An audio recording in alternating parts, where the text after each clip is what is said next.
Bonjour, je suis ravie de vous retrouver sur ma chaîne Textiles et Chemins de Vie pour le tirage des énergies des signes astrologiques pour le mois d'août 2020, nouveau format. C'est pour ça que je vous fais cette petite vidéo de présentation que vous retrouverez en début de chaque signe, car je vais vous expliquer, décidément je bafouille, ce nouveau format. Donc ce nouveau format, il va consister en quoi? Eh bien, je vais parler de votre tendance générale par rapport à votre signe. Et ensuite, je vais aborder différents domaines, donc notamment le domaine relationnel. Dans le domaine relationnel, nous aurons le côté sentimental, bien entendu, mais aussi votre rapport aux autres. Ensuite, j'aborderai votre domaine professionnel, matériel et financier. Et pour terminer, j'aborderai le domaine spirituel, développement personnel, votre rapport à vous-même, à votre inconscient, à votre esprit, etc.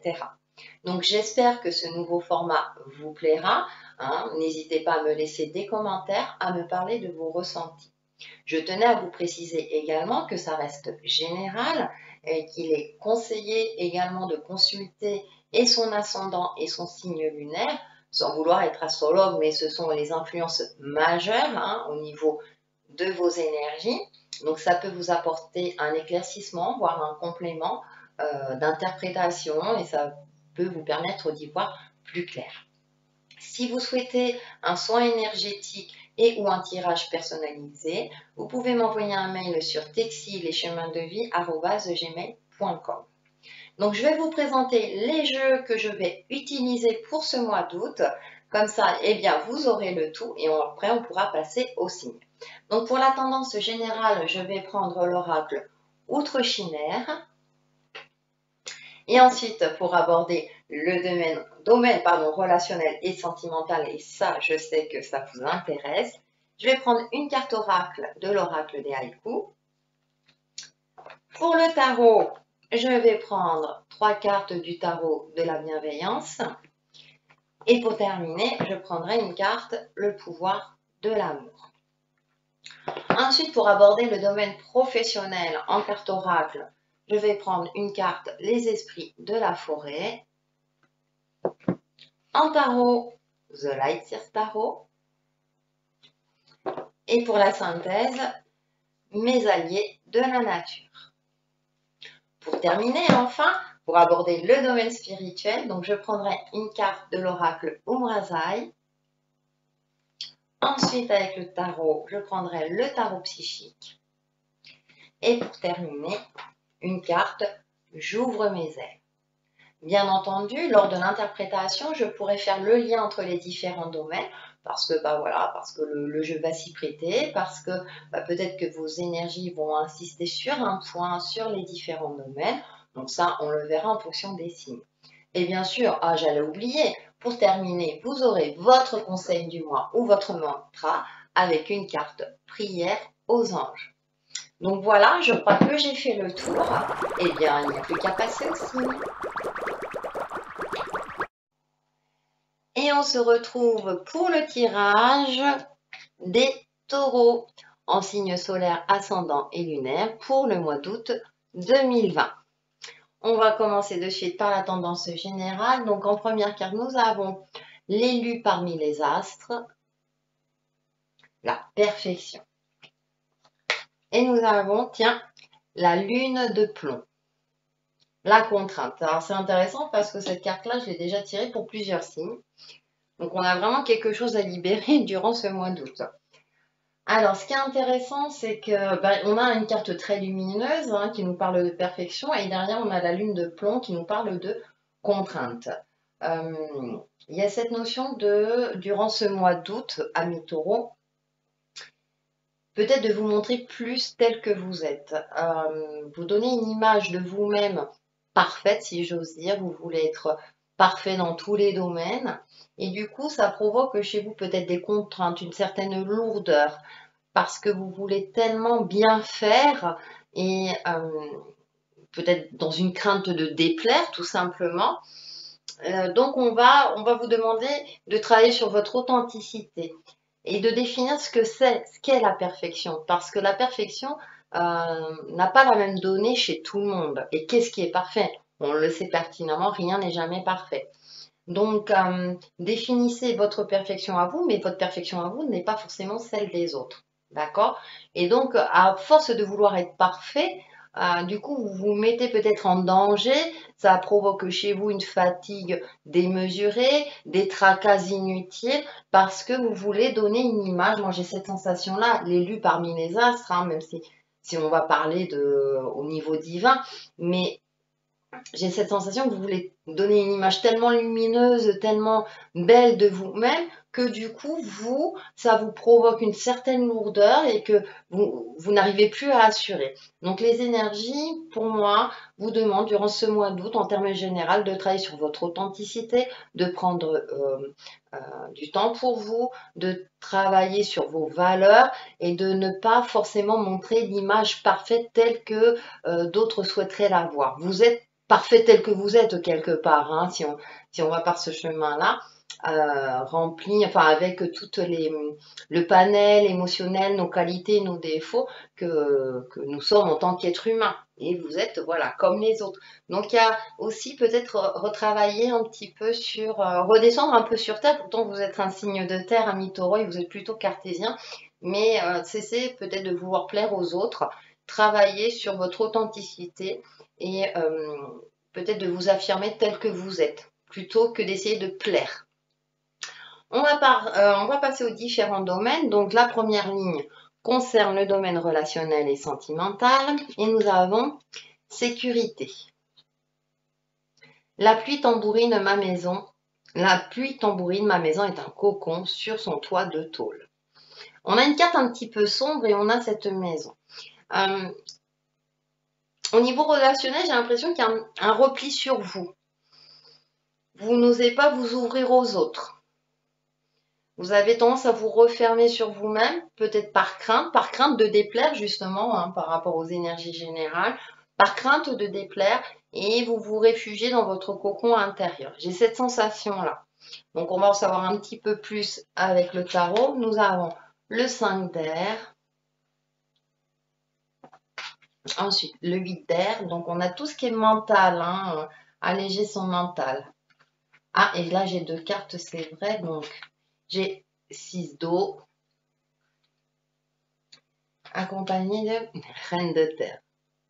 Bon, je vais vous expliquer pourquoi ça me fait sourire. Parce que avec le 5 d'air, elle est en pointe sur un fil. Donc il y a une fragilité, il y a quelque chose où vous vous sentez sur la tangente.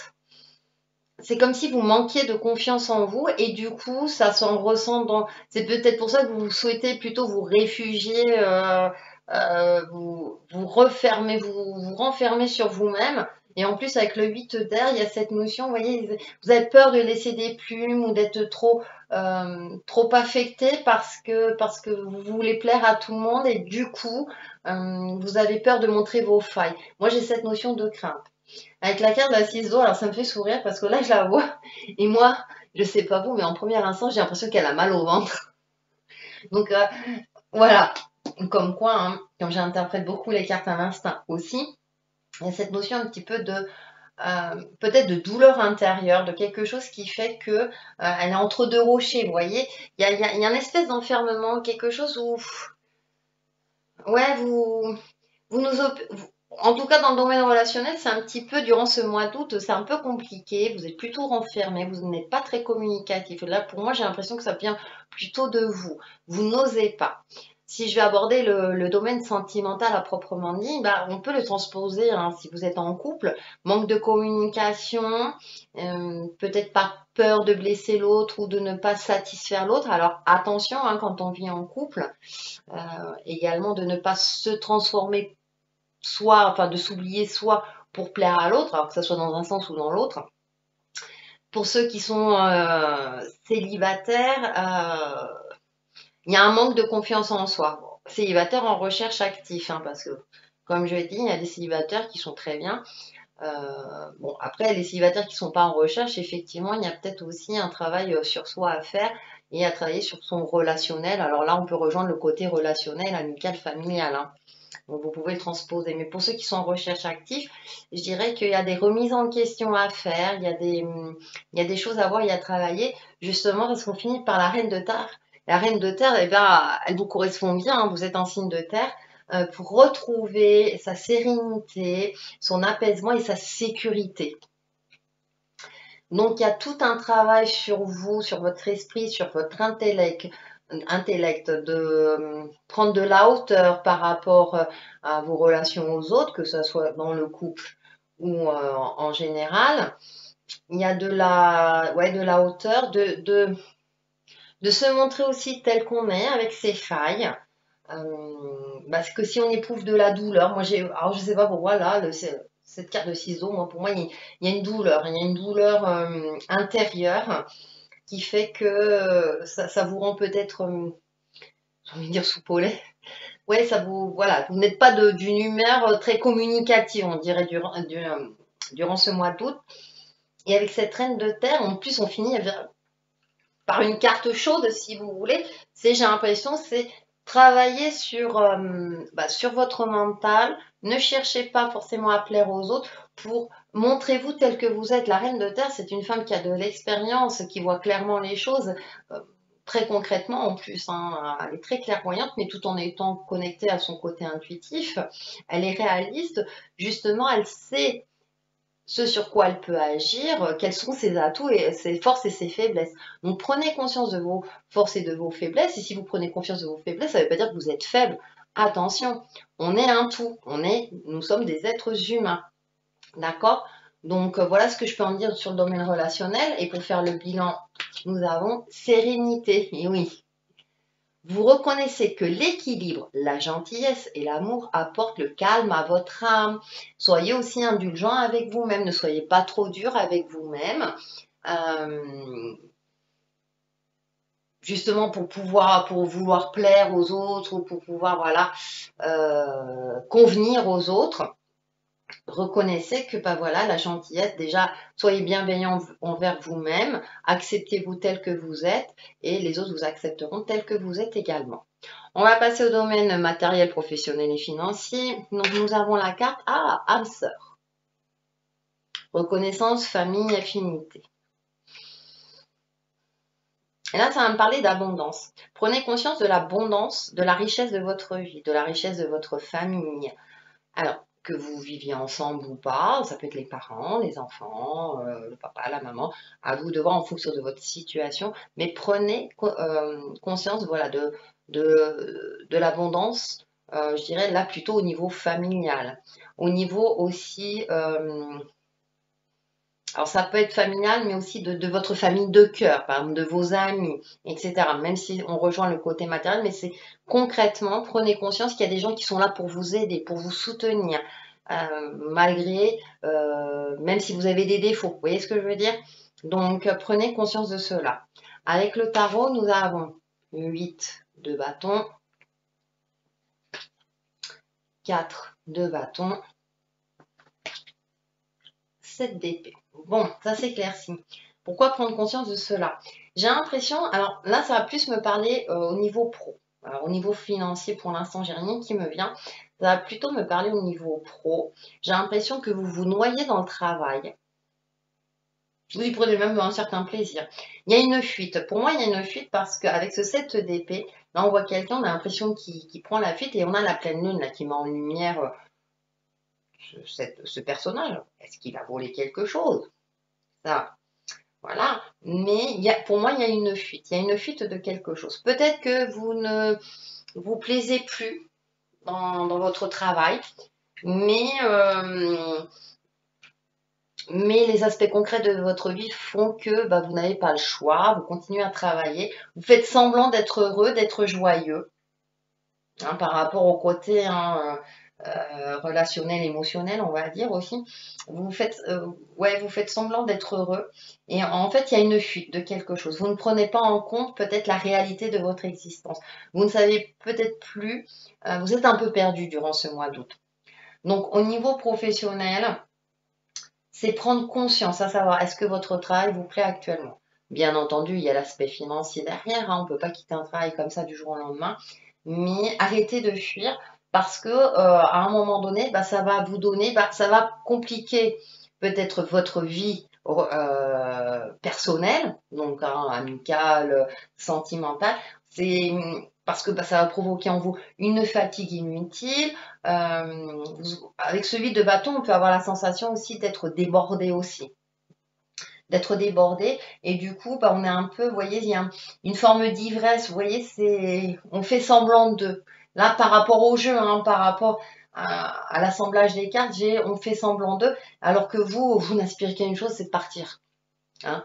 Alors bien sûr, ça ne va pas concerner tout le monde, attention, ça reste des énergies générales. Pour ceux qui sont en recherche active d'emploi, il y a peut-être des opportunités qui se présentent, mais pour le coup, là, pour vous, j'ai l'impression que vous préférez faire la fête ou vous ne prenez pas conscience des opportunités qui s'offrent à vous. Vous êtes plutôt dans une forme de fuite également. Euh, Peut-être parce que les opportunités qui s'offrent à vous ne vous conviennent pas à l'heure actuelle. Donc prenez bien conscience des appuis autour de vous. Là, je pense aux âmes sœurs, qui seraient peut-être de bons conseils qui vous permettraient de vous éclairer ou de vous remettre les pieds sur terre. Hein. Pourtant, même comme je dis, vous avez un esprit en général très cartésien. Après, j'ai toujours rien qui me vient au niveau financier, donc a priori, vous gérez pas trop mal vos finances. Donc, c'est plus le domaine pro. Pour faire la synthèse, donc, nous avons le hérisson. Et si tu commençais à te séduire chaque jour en appréciant toutes les compétences que tu possèdes et que tu cessais enfin de te dévaloriser. Ah oui, et là je reviens sur un truc, c'est assez intéressant parce que du coup ça nous donne un point de vue complémentaire. Peut-être que vous restez dans un travail qui ne vous convient plus parce que vous manquez de confiance en vous, vous ne sentez pas capable de faire autre chose.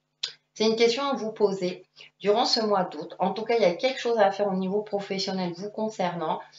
Cessez de vous mentir, faites le bilan, faites le point. Bien entendu, on sait très bien, on ne peut pas partir comme ça du jour au lendemain, mais soyez dans la réflexion, remettez-vous en question et voyez ce que vous pouvez faire à ce niveau-là. Ensuite, on va passer au domaine spirituel. Donc, nous avons cette carte-ci, multidimensionnalité de l'être. Réveillez le mage et le dragonnier en vous. Elle est magnifique cette carte. Il y a une connexion divine et puis il y a le côté, le dragon est un animal mystique. C'est gardien aussi de l'univers. Donc, prenez conscience que les énergies divines sont en vous, que vous avez un certain pouvoir magique aussi. Ouais, il serait peut-être temps de plus de consacrer un peu plus de temps à votre côté spirituel pour reprendre peut-être confiance en vous, pour de votre réalité humaine, pour prendre conscience de votre réalité humaine, de vous libérer de certaines contraintes, pour aller vers une certaine perfection. Attention, si j'ose dire, mais tel que vous êtes. Hein. Avec le tarot, nous avons fondation et réalisation. Et oui, vous, la sécurité, numéro 4. Tromperie et envie. Ah, attention. Succès triomphal. Ce qui m'est venu à l'esprit quand j'ai tiré cette carte, c'est arrêter de vous mentir. Vous voulez construire quelque chose. Vous voyez, la maison n'est pas encore tout à fait construite. Vous aspirez à quelque chose de plus solide. Or, les énergies divines ne sont pas du tout les mêmes que sur Terre. Ne pas confondre. Donc, pour ça, je vous disais, éveillez-vous vraiment à la spiritualité. Alors, oui, aux anges gardiens, etc. Mais de manière... ne cherchez pas la même sécurité et stabilité que sur Terre. Donc, il y a un travail sur vous et arrêtez de vous mentir. Peut-être que vous voyez des signes là où il n'y a pas lieu d'être. Votre mental, pour moi, est trop en action. Il est trop en action et du coup, ça laisse moins de place à vos énergies divines. Vous êtes peut-être moins connecté à votre âme. Vous cherchez, mais vous intellectualisez trop durant ce mois d'août. Donc, et du coup, vous êtes dans une espèce de frustration, vous vous trompez vous-même. Vous le savez quelque part. Vous le savez quelque part, mais c'est comme s'il y a quelque chose qui vous empêchait de. Et pourtant, on finit avec la carte numéro 1, qui est le succès triomphal. Donc, on voit l'épée balayer le ciel sombre. Donc, le ciel s'éclaircit. Donc, je pense qu'à un moment donné, vous allez prendre conscience euh, que vous n'êtes pas sur le bon chemin. Déjà, vous allez peut-être vous libérer des contraintes, arrêter de chercher une perfection inutile sur Terre et chercher peut-être la perfection de l'univers qui est là et beaucoup plus, sera peut-être en adéquation avec vous. Hein, tout est parfait dans l'univers. Et donc, du coup, vous allez retrouver une clarté d'esprit, parce que c'est intéressant, dans le domaine relationnel, on avait l'air qui correspond aux épées. Je pense que vous allez finir par retrouver une clarté d'esprit déjà par rapport à vous-même. Vous allez vous accepter tel que vous êtes. Alors, d'ici fin août, hein, j'ai l'impression que vous allez faire un travail. En tout cas, l'univers, les énergies divines vont faire en sorte que vous fassiez ce travail sur vous-même. C'est ce qui vous est conseillé pour retrouver un esprit plus clair, pour vous ouvrir à la sérénité et trouver une meilleure stabilité d'esprit, une tranquillité psychique et du coup une stabilité mentale parce que bah, ça aura un reflet sur l'aspect concret de votre vie. Pour faire la synthèse, on a l'abondance. C'est vrai que vous aimez l'abondance, amis taureaux, et nous avons consommer avec conscience. Vous entretiendrez l'abondance. Il vous arrive de consommer sans penser aux conséquences du geste que vous posez. Consommer avec conscience exige un engagement de votre part, car il s'agit d'utiliser à bon escient les ressources matérielles mises à votre disposition. La véritable abondance sous-tend la conscience, car les biens matériels existent pour le bien de tous et ne doivent pas servir à détruire. Ouais, ça me fait penser de prendre conscience aussi de l'abondance, hein, je vous disais, là, familiale. Et attention, ouais, soyez attentifs. Il y a une forme de... Ne pensez pas qu'à vous. Ça rejoint le fait, comme je vous le disais dans les énergies générales, vous cherchez tellement à plaire aux autres que peut-être que justement vous faites des dépenses déraisonnées, en fait. Et du coup, vous pouvez passer pour quelqu'un d'égoïste quelque part. Vous voyez où je veux en venir? Si vous voulez, c'est une générosité masquée. Et du coup, ça se ressent bien. Et c'est la numéro 4, ça me fait sourire parce qu'encore 4, la stabilité. Donc, ouais, il y a une forme comme ça où soyez plus conscient de ce que vous faites, de votre état intérieur, pour être conscient euh, dans votre état extérieur, tout simplement. Et donc, on va terminer par le conseil ou le mantra du mois. Et nous avons vivez votre joie. Je me laisse guider par ma joie. Merci Ange de me soutenir. Et ça me rejoint hein, du domaine relationnel. L'air, prenez de la légèreté, essayez d'être un peu plus léger dans votre vie. Sortez-vous des contraintes de certaines lourdeurs. Soyez plus léger et les choses iront beaucoup mieux pour vous, amis taureaux. Voilà pour nos amis taureaux pour le mois d'août 2020. Et je vous retrouve très très vite sur ma chaîne Plexi les chemins de vie. Bye bye.